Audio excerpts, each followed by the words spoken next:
In this video, you will learn how to predict price of a house using TensorFlow. First, we are going to import all the libraries that are needed. We are importing pandas, matplotlib, TensorFlow. Then from scikit-learn, we are going to use train test split. From TensorFlow, we will import sequential to create a sequential model. And then we are importing the layers, that is dense layer and dropout layers. Then we are calling this function matplotlib inline to make plots in our Jupyter notebook. First, we are going to import the dataset. I will share this dataset and Jupyter link with you in the description below. You can get it from there, from my GitHub page. Now here you will see that I'm importing the dataset, and in this dataset I have these columns: date, age, distance, source, latitude and longitude. And we have this price, which is our target variable. We have to predict the price of a house using all these independent variables. These are the head, these are the top 5 rows of a data frame. And if I scroll down, so we are using this function tail, and these are the bottom 5 rows of a data frame. And here also you will see we have some of the samples here. Now let us look at how many total number of samples we have. Here you will see we are using this method df.shape, and it gives us the output here. We have total 5000 samples and 7 columns. Now since price is a target variable, we are going to look at the histogram of this target variable. Since this is a continuous variable, we can plot the histogram of this variable. Here in the next line you will see we are plotting the histogram of price variable, and you can clearly see that the distribution looks very good. It is almost like a normal distribution where we have the mean price is about, you can see that we have $14,000. And then next what we are doing is we are checking for the missing values. We need to make sure that our data frame is not having any missing values, otherwise it will give us problem when we will train our model. Here we are checking first using this function isNA, and here in the output you will see we are getting the output as boolean type, where we will have true and false, and we see that all the values are false here. But now we need to check the actual count. So what we can do, we can use some other function. And if I scroll down, here you will see we are using this function sum along with the isNA function, and this will give us the missing values column wise. And we can see that we are not having any missing values in any of our column, so that's great. We don't need to do any missing value imputation here. Now if I scroll down here, what we are doing is we are normalizing our data frame. So here you will see we have this data frame here, and these are the values, and all the values are in different scale. For example, age, here you will see we have 1 digit and 2 digit. Then we have this latitude and longitude, they are in 2 digits. We have this date variable also, which is in 4 digits. So this is not date, but this is actually year, and these are in 4 digits. Then we have price, this is in 5 digit. Now what we are doing is to make sure that our model works really good, and since this is a regression problem, we are doing normalization of our data frame. So we will convert all these values in a similar range, and for that what we are doing is, and this is very simple step. So what we are doing here is we are taking the mean of each variable. For example, we will take the mean of this variable age, and then we will subtract it with each and every data point, and then we will divide that by the standard deviation. So what we are doing is we are first finding the mean and dividing it by standard deviation of that column, and whatever result we are getting, we are subtracting it from each data point of that column. And this is how we are doing the normalization, and then we will apply this on the entire data frame. That is why here you will see we are using this df instead of using a single variable or any particular variable. We are using this entire data frame here. So this operation will apply on the entire data frame. Now after doing the normalization, let's look at the data frame, how it is looking. Now here you can see this is our new values, and these are all the normalized value, and you can see all of these values are now in the similar range. This is how we do the normalization. Now the next step is we are selecting the X labels. So you will see here age, distance, stores, latitude and longitude. These are our independent variables or X variables. So here we are defining this X and we are selecting all the rows and first of these 5 columns here. Now here you will see in the output in X head we have only these 5 columns because these are the independent variables. And now in the next line we are getting the Y label, and Y label is nothing but our price variable, this last one. So here in the output in Y we have only one variable, which is price variable. Now once we have this X and Y, so we have this two you can say we have this two data frame. This is for X and this is for Y. Now what we are going to do, we are going to take the values, that is we are going to take these numbers and then we will assign it to an array, which is X array and Y array. And once we have this in array in X and Y, now we are going to use the train split function to split our dataset into training, testing. And here you will see what we are doing. We are creating 4 dataset here: X train, X test, Y train and Y test. And we are calling this train test split function from our scikit-learn. And inside this we are passing this X array and then this Y array, because we are having the value in this X and Y array. And let me check if I can print this X and Y array so I can show you. So here you can see in X and Y array what we are having. In X array we are having the values for all the independent variables, and similarly if I print Y underscore array we will have for price only, and you can see that we are having just one value for one variable, not one value for one variable. Here we are doing the train test split, and here I am defining the test size as 10% only for this tutorial, but you can take any size, 20% or 30%, depending on your choice. Then we are passing this parameter shuffle is equal to true, so that we will get random samples. And then this is a random state. This is for reproducing the result.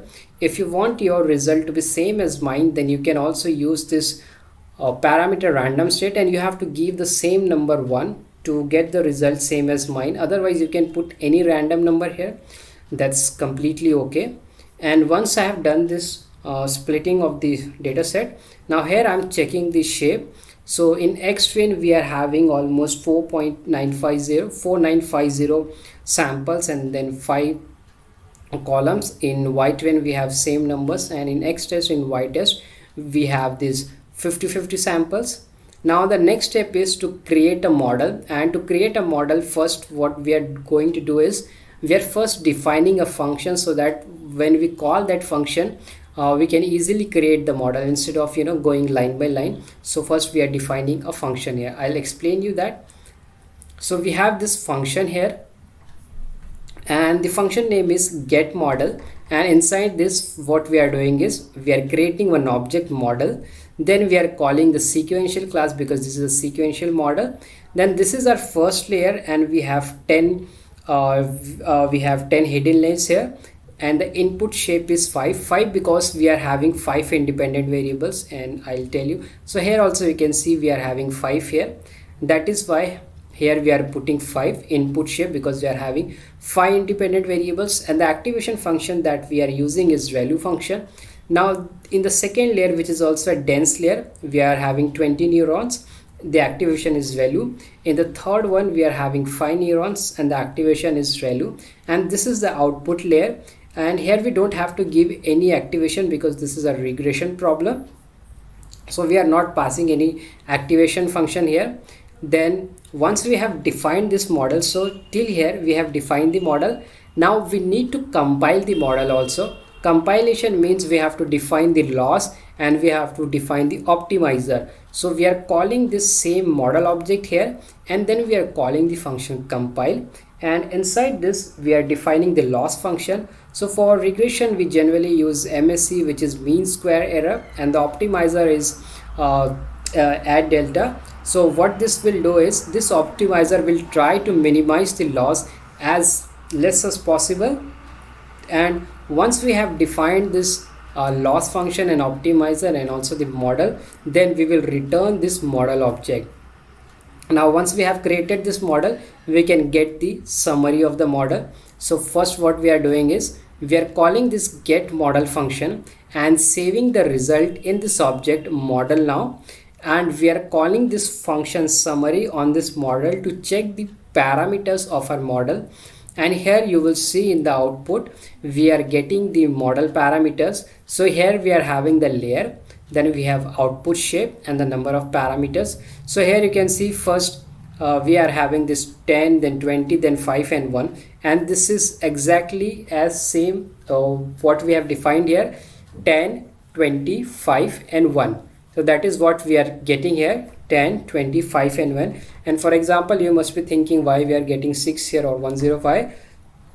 So how it is happening here is, let's say you want to know why we are getting 220. So we will multiply 20 into 10, which is 200, and then 200 plus we will add this 20, so it becomes 220. Similarly, 20 into 5 is 100 and 100 plus 5 is 105. So this is how we are getting the number of parameters here.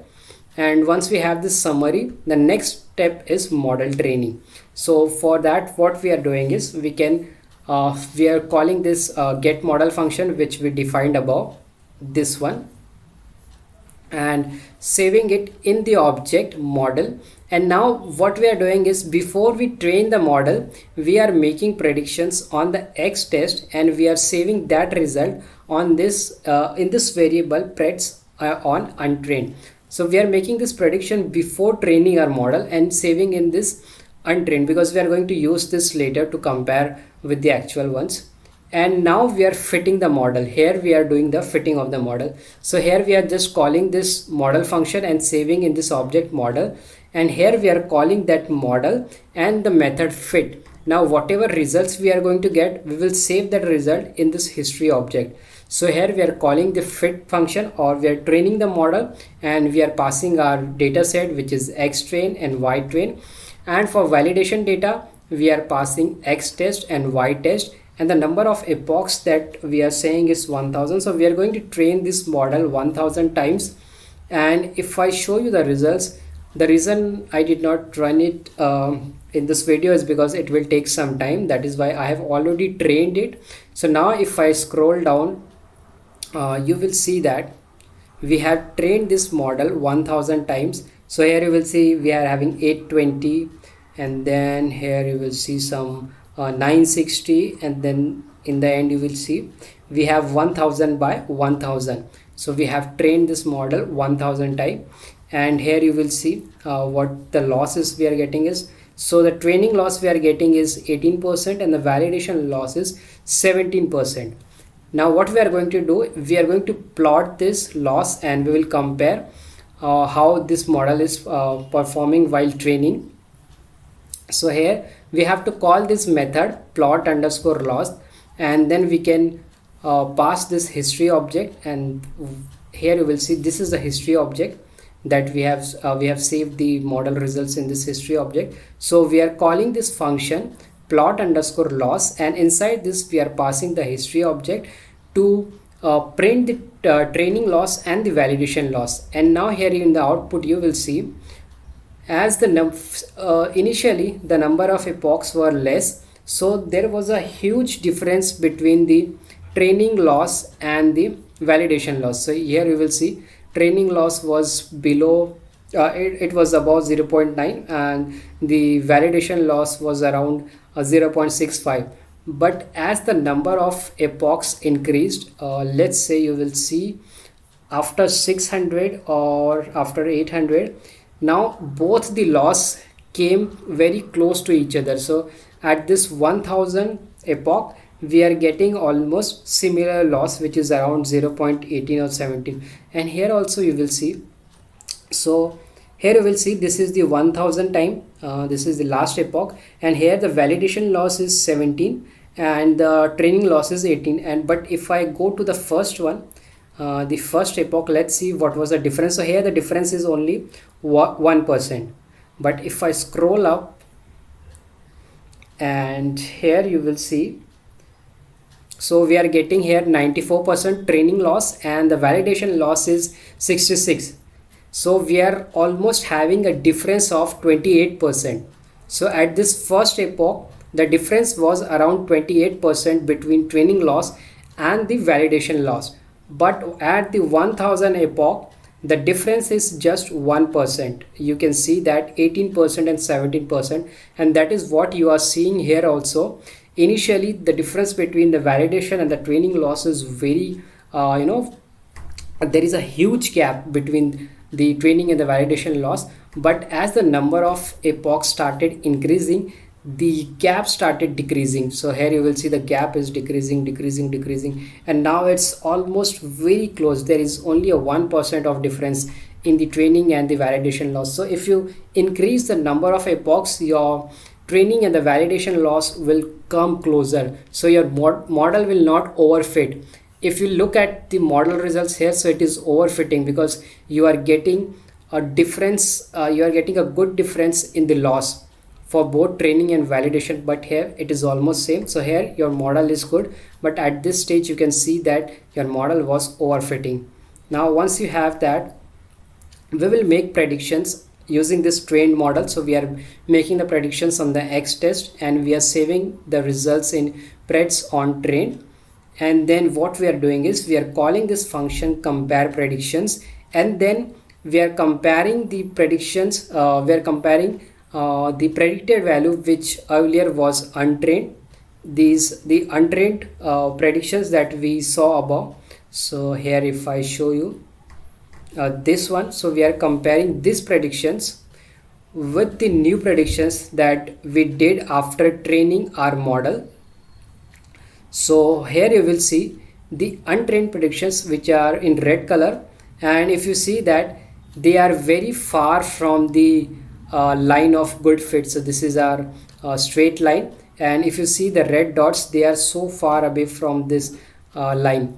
But if you look at the green dots, they are very close to the actual point. So this blue line is our actual points, that is the actual price of our house, and the green and the red one are the predicted price, and the red one are the predicted price when the model was not trained. And you can see that these prices are very far away from the actual point, and the green one are the predicted price once the model was trained, and you can see that these points are very close to the actual point. So this is the difference after training the model.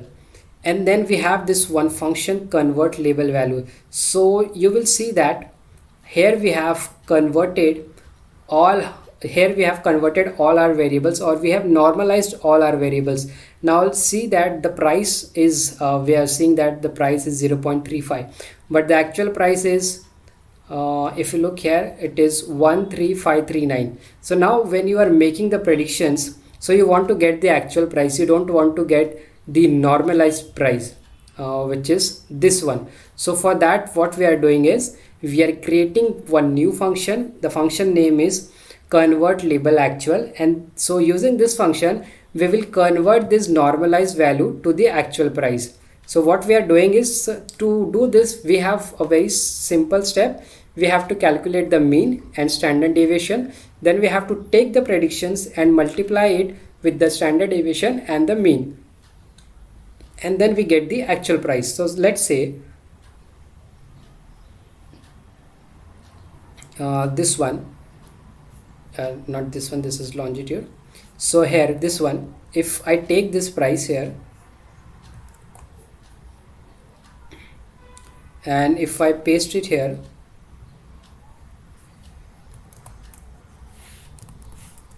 so the actual price is coming to be 14263, and instead of that, if I let's say if I get the price of this number, so now you will see what I will get. So the actual price is 12031, and if I compare it, okay, so here you will see we took the second one. Or let me do one thing, I will just copy this from here and then I'll go and paste it here so that I can show you here itself the price. Okay, so now let us look at the third one. So this is the third one, so I'll copy this, and here you can see here it is 2, row number is 2 but the sample number is 3. Now let's see what we will get the actual price for this third one, 1, 2 and 3. So if I go here, where is the function that I pasted? I think I forgot to paste the function. I'm sorry, I'll copy that again and I'll go here again. I'll paste the function here, and now I'll copy this third one, the third sample, which is this one, and I'll paste it here.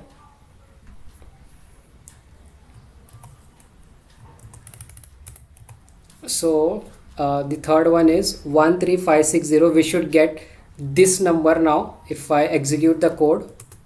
So you can see we are getting 13559. So there would be a very minor difference because we are taking the integer value here, so it is very close, but there you might see some minor difference, 1 or 0.5, but you will get the actual values when you call this function. So for that we have written that function, that is convert label to actual value. So using this function we can convert the normalized value into the actual one, and then we are making the price predictions here. So we are making the predictions first on the untrained data, then on the trained data, then on the white test, and then what we are doing is we are comparing this untrained, then price on trained and the price on white test, and then we are predicting it. So here you will see we are getting this output here. So these are the untrained one, and the red one are the untrained and the green one are the trained model. And here how the here you can see the prediction how they look like. So this is how you can do the regression problem in TensorFlow, where you can call this sequential model and then you can fit the model. And to get a good result you should normalize your values or your variables, and to get back your original numbers or in original digits or units, you can create a function and then you can get the value in the original units also. So this is how you can do a regression problem in TensorFlow. I hope you enjoyed this video. If you like my video, you can subscribe to my channel. Thank you for watching.